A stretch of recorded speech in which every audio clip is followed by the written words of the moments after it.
Friends, we're reviewing Likutei Sichas, volume 15, the Sicha of Toldos, Sicha number 3.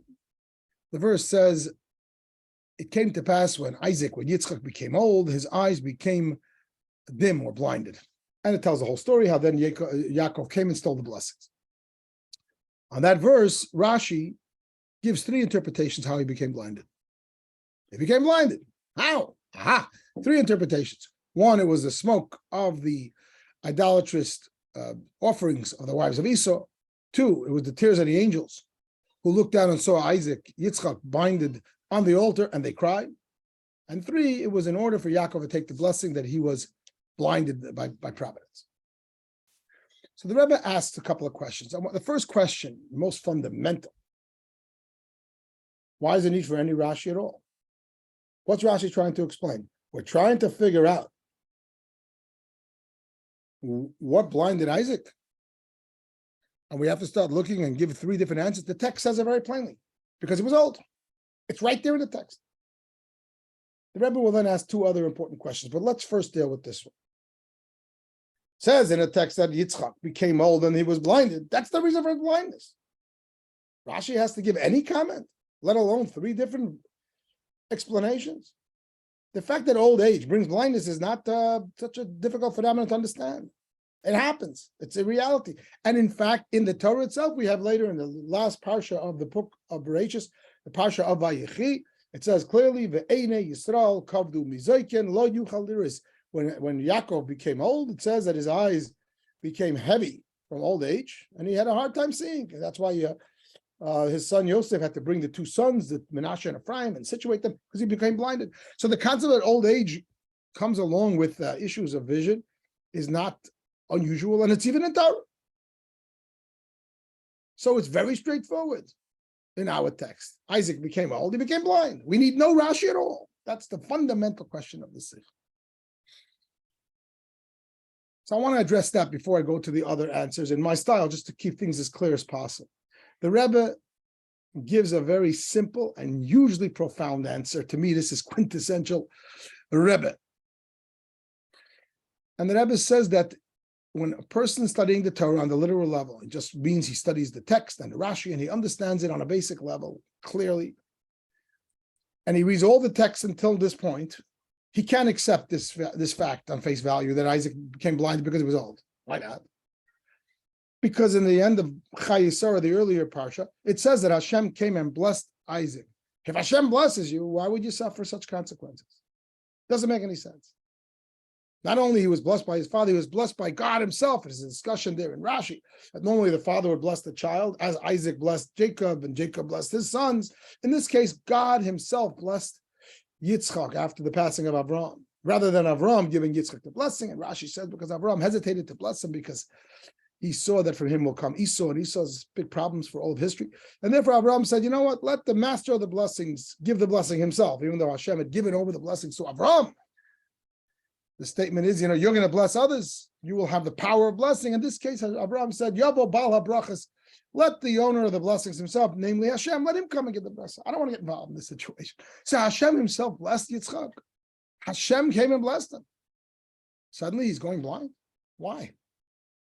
He's not even that old, by the way. He's 123 years old at this point, which in those days is not that old, considering that he lived 180, which apparently was an average lifespan at that time. 123, he's in the middle of his midlife. Why would he go blind? And he suffered from it. 57 years he was blind, and it says he was so blind he was considered like a dead man. He couldn't leave the house. It's brought later in the Rashi. He suffered terribly from it. It makes no sense. That's how the Rebbe teaches us how to study Torah, even on a literal level. Hashem benches a Yid. How can he be blind? And therefore, no, it can't be taken in face value that because he was old, he was blinded. He shouldn't be blinded. He should be more like Moshe Rabbeinu, like Moses, where it says as old as he was, his vision never dimmed. That's what he should be. That's the problem that's bothering Rashi. No, he wasn't blind because of old age. Not somebody blessed by Hashem directly. Plus, he's not that old. He should be exactly like Moshe Rabbeinu, like Moses. His vision should be clear to the end. In a footnote, the Rabbi addresses, what about Yaakov, Jacob? Why was he blinded, in fact, at old age? And the Rebbe says that, first of all, the Torah itself says that he had major difficulties in his life. Plus, he was not totally blinded. The language there is, the Eine Yisrael Kavdu Mizik, and his eyes became heavy. Maybe he had a cataract. I don't know. It doesn't really refer to it as actual blindness. And he was much older. Seems there he was right at the end of his life. Here we're talking midlife, like. So it doesn't make sense to accept Isaac's blindness and blame it on old age, in spite of the fact that the Torah says that he became old. No. And therefore Rashi has to find an explanation. And the explanation is that what caused it was some outside factor that kicked in spite of the fact that he was so blessed. So that's that fundamental question and answer. And then the Rashi gives three interpretations of what that outside factor is. And here the Rebbe asks, the Rebbe says we have to explore this on two levels. First of all, whenever Rashi gives more than one interpretation, why did Rashi give more than one interpretation? Which is the literal interpretation? Every verse in Torah has many, many commentaries. Rashi doesn't bring them all down. Rashi only brings down that which is needed to understand the literal meaning of the text. So why would he bring more than one? Bring the one that's most literal. And the answer is Rashi brings more than one when neither one is satisfactory completely on the literal level. He brings another one to complement it. And not only that, but the order of the way he brings them is also precise. The one that's brought first is closer to the literal level of interpretation. However, it's not completely satisfactory. So he brings a second, but he brings it as a second because a little further away. And the same thing with this three. It's yet further away from the pshat, from the literal level of interpretation. Parenthetically, you might remember there was a Sicha in the project of the Sichas of last year. I remember exactly when it was, that there were two interpretations of Rashi, but over there, Rashi doesn't list them 1, 2, and 3, like Dover Achet, second interpretation. Rashi there makes it clear that they're both on equal footing, because in that occasion, one is not closer to the literal interpretation than the other. However, normally, like in this case, Rashi gives interpretation, and he says, Dover Achet, I'm going to give you another interpretation, and then a third. It's because each subsequent one is a little further away from the literal meaning. However, it's needed to complement the first. How will we understand it in this place? What's wrong with answer 1 that requires 2, answer 2 that requires 3? And why are they in that order? And then the Rebbe asks another question and makes another interesting point, which to me was unique. I haven't yet studied it in other sichas. And that is, says the Rebbe, when there are 3 answers in a Rashi, not just 2. Not only does each one have to have some kind of weakness, necessitating another, but each set of 2 has to have a common weakness. Because otherwise, why would you need a third? This is beautiful. This is special. Stays, follow? If there's only 2 answers, so that each one has a weakness, so you give another one. So that the student is satisfied and they can go to sleep that night. But if there's 3 answers, it's only needed because each set of 2 have a common problem, which the third one will resolve. And that means 1 and 2 have to have a common problem, which 3 resolves. 2 and 3 have to have a common problem, which 1 resolves. And 1 and 3 have to have a common problem, which 2 resolves. Because if there's any set of the 3, any 2 out of the 3 that don't have a common problem, so you don't need a third one. This one has one problem, this one has another problem, so they complement each other. And obviously together, there's some level of satisfaction. Why do you need a third answer? And how's it going to help you? It's got its own weakness. Aha! It's only that the third complements the other 2. And that happens in every set of 2. So the Rebbe says, let's tackle that. This is a fascinating thing. Let's take a look. So I put them up onto a spreadsheet, just for clarity. And we have the 3 answers, 1, 2, and 3. Number 1, the idolatrous smoke of Esau's wife. Number 2, the tears of the angels seeing Yitzchak on the altar. And number 3, in order for Yaakov to take the blessing. So, jumping right into it, the advantage of answer number 1 is that it flows with the text. Because why? Because the prior verse before this one tells us that Esau married these women, these Chiti women, and the text says they were rebellious, spiritually rebellious in the eyes of Isaac and Rivka. They didn't like them. They weren't good people. And so the next verse, stating that Yitzchak is blind, it makes sense that is blinded from the prior discussion. And that's why this answer is answer number one, because it's very close to text. It flows in the text. The Rebbe further says in a footnote that this bears itself out in the language of the Rashi. The language of the Rashi is me'ashnon shel elu, from the idolatrous smoke of these. It doesn't say from the wives of Esau, of these. Clearly a reference to that which was just mentioned in the prior verse, indicating perhaps a connection between the two verses. So that's answer number one. Seems very good. We just talked about Esau's wives and how they were rebellious spiritually in the eyes of Isaac and Rebekah. And we talk about his blindness. The two are linked. Remember, we're learning Rashi. We're trying to make things work on the level of text, shot the literal level. On a text level, it makes sense. What's the problem with that answer? Why do we need any other answers? So the Rebbe says, if you want, you can follow it on my screen. There are a couple of problems. First of all, normally, Esau and his wives did not live in the same house as Yitzchak and Rivka. It seems then that every wife had their own house, but they didn't live in the same house. People had their own houses. Homes were probably just a one-room home, but nevertheless. And therefore, why should Yitzchak be blinded by their idolatrous smoke? So it's still a practical problem. The other thing is, why is only Yitzchak blinded? What about Rivka?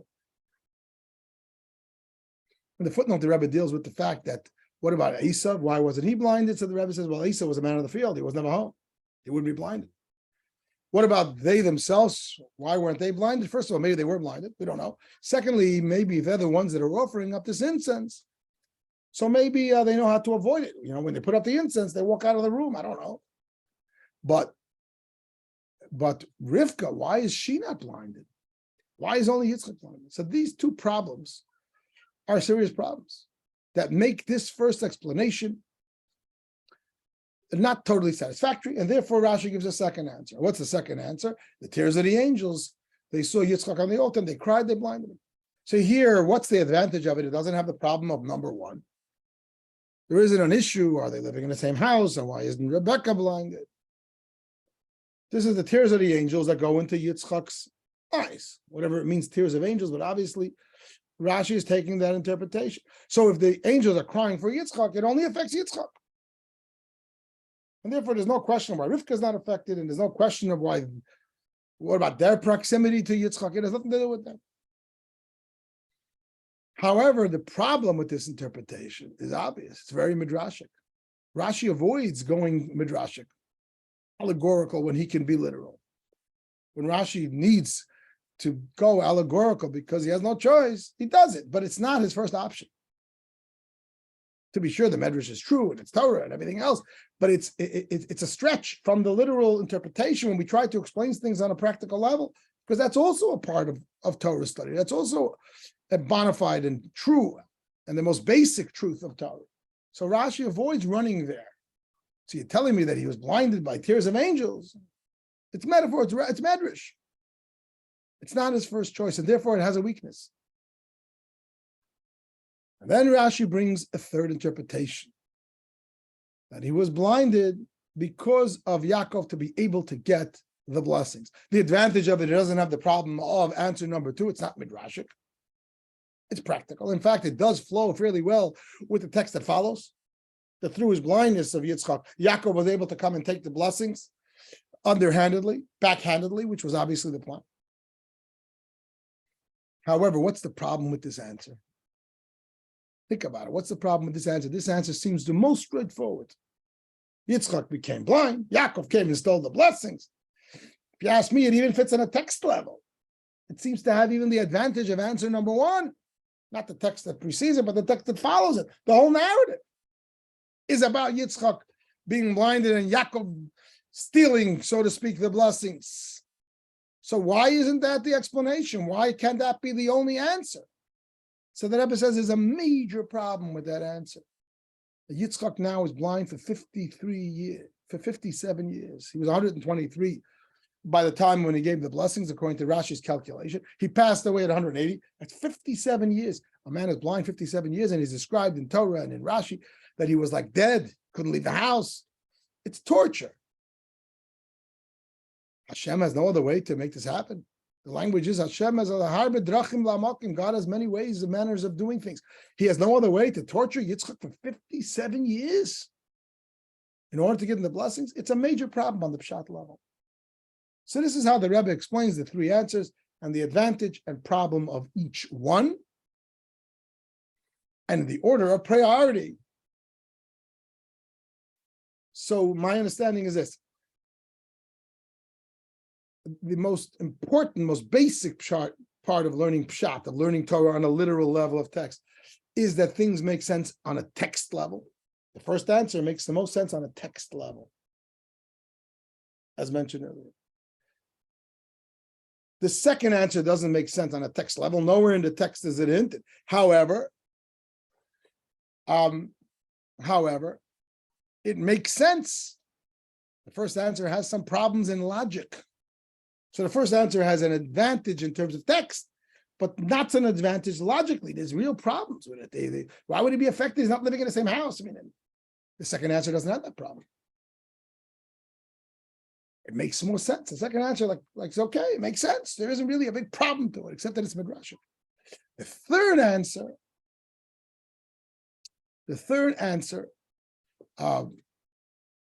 is close to Pshat, but it has an issue.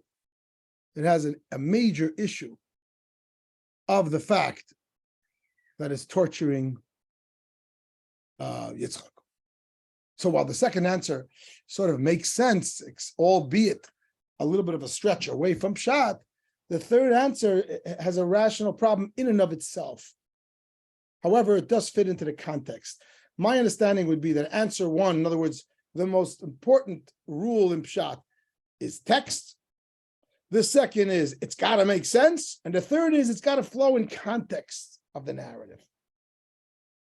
These are all important things. They're all part of a literal presentation, of a Pshat presentation of a chapter in the Torah. If you say something that, if you're telling over a story or a narrative in Torah, it has text, it has logic, and it has context. Hopefully, anytime a person speaks, it has those three elements. However, of those three, the order of priority in terms of Rashi, in terms of explaining what is closest to Pshat, it would be text, logic, and context. And that's why he gives the answer in these three orders. I'm going on a limb a little bit here, but I think that's pretty obvious from the Sicha. So the first one is closest to text, but it has a major problem. It's illogical. Second one is logical, but it has no connection to text or context. And the third one works well on context. Okay. What are we left with now? We're left with the right side of the screen to discuss the common problem of each set of two of these answers, which the Rabbi explained beautifully. Think about it till it clicks in your head that if any two don't have a common problem, you wouldn't bring a third. So the Rebbe goes through them.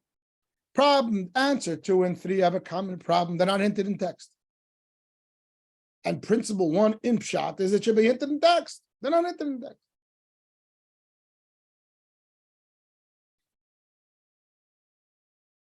Common problem for 1 and 3 is that in both cases, Yaakov's blessings, which at the end of the day were resulted by this blindness, were a result of this blindness. Yaakov's blessing came out of a negative. Answer 1, Yaakov's blessings comes because of the wives of Esav's idolatry. That's a dampering, that's a hampering, that's the taking it to negativity. The negative shadow on the blessings of Yaakov. You know what they came from? Idolatry. Not so nice. Or you know what they came from? They came from the fact, according to answer 3, that Yitzchak wanted to give the blessing to someone else. Yitzchak had a misunderstanding of his own children. That's not a positive thing. It's a negative. And therefore, that's not so sweet. Neither one of those answers is totally satisfactory. They have a common problem, that the blessings are a result of negativity. Whereas the answer that why is he blind, which brought about the blessing? He's blind because of tears of the angels, because of the binding of Isaac. It's all positive, lofty, it's wonderful. And finally, the common problems of 1 and 2 Very, very practical. Why now? Why is he being blinded now? According to answer number 3, that he's being blinded in order for Yaakov to take the brachos. It makes sense. He's blinded now because now Yitzchak is giving the brachos. It's time to dish out blessings. He needs to be blinded in order to dish it out to the right son. But answers 1 and 2, these both things happened years earlier. The tears of the angels happened when Yitzchak was on the altar, when the age of 37. He's now 123. Do the math. It's close to 90 years later. So why now? If he should have been blinded, he should have been blinded then, but he was 37. Again, it's not a question on the Medrash, but on a pshat level, it's a problem. And even answer number 1, that he was blinded by the smoke of the idolatrous ways of Esau's wives. Esau married them when he was 40, as the text says, which would make Yitzchak 100 at the time of him marrying these not good women. Because if Esau is 40, Yitzchak is 100. Yitzchak was 60 years old when the twins were born. 60 plus 40 is 100. And now Yitzchak is 123. So why was he blinded now? He should have been blinded 23 years ago. And therefore, these two have the same common problem. Rebbe is teaching us how to study a Pasuk Chumash and how to study a Rashi. It's got to be thorough. It's not just a list of answers. If Rashi wanted to collect answers from every Medrash and every Gemara, he could have had another 10 answers. Probably. He's showing us that it's needed on the literal level because these two have the same common problem and those two have the same common problem. And therefore, absolutely the only way to understand this pasuk is to have all three and to have them in this order.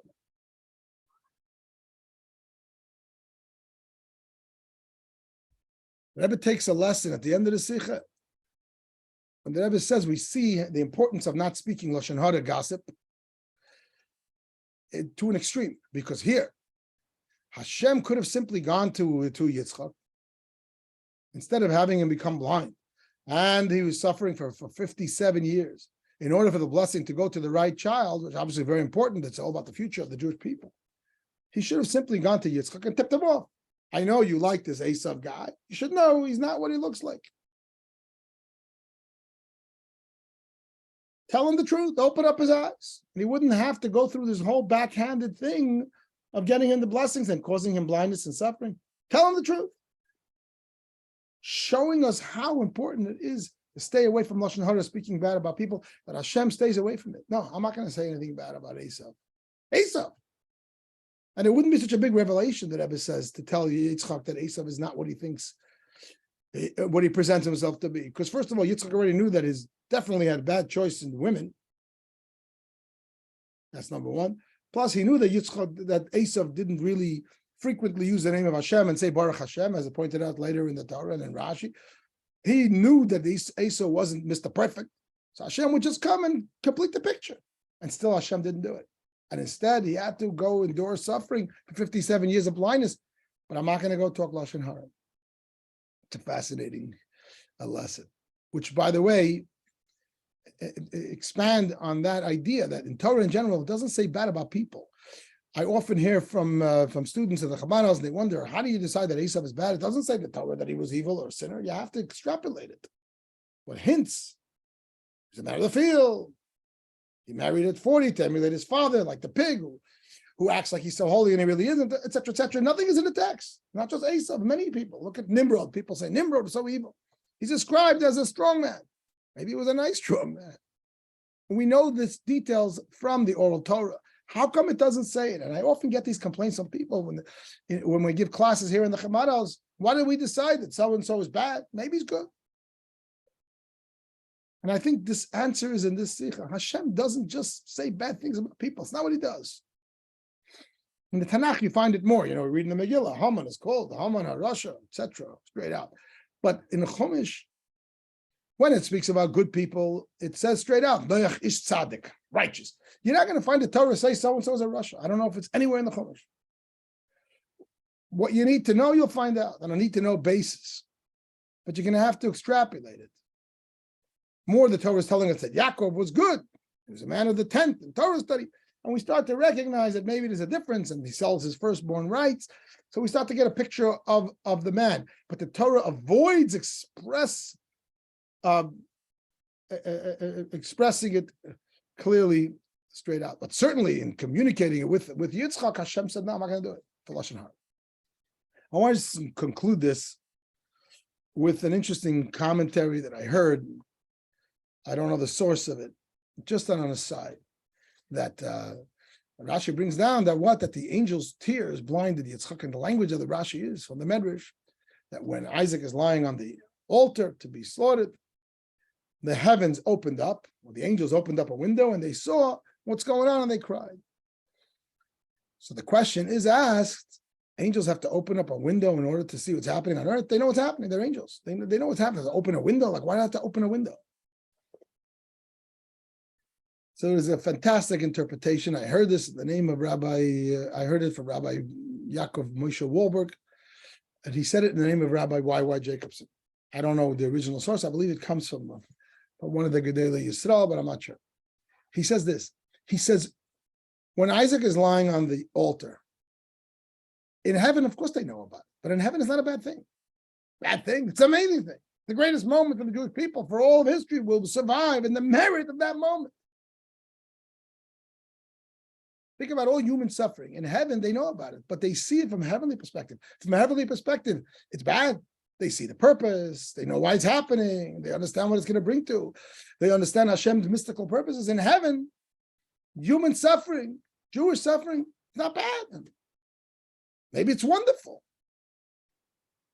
However, open the window and they see how it's viewed from the perspective of humanity, the way the Yidden feel it down here, they start to cry, which is itself a beautiful lesson in and of itself. On the one hand, we have total emunah. We understand that there's the heavenly perspective, there's the real ultimate truth that everything is good. At the same time, a Yid is told, but when you see somebody suffering, when you see another Yid suffering, don't look at it only from a heavenly perspective and say it's good. Cry, feel the pain, cry for Mashiach, try to alleviate that pain. Because in the here and now, it hurts and it's not good, and it shouldn't be that way, and it needs to be alleviated.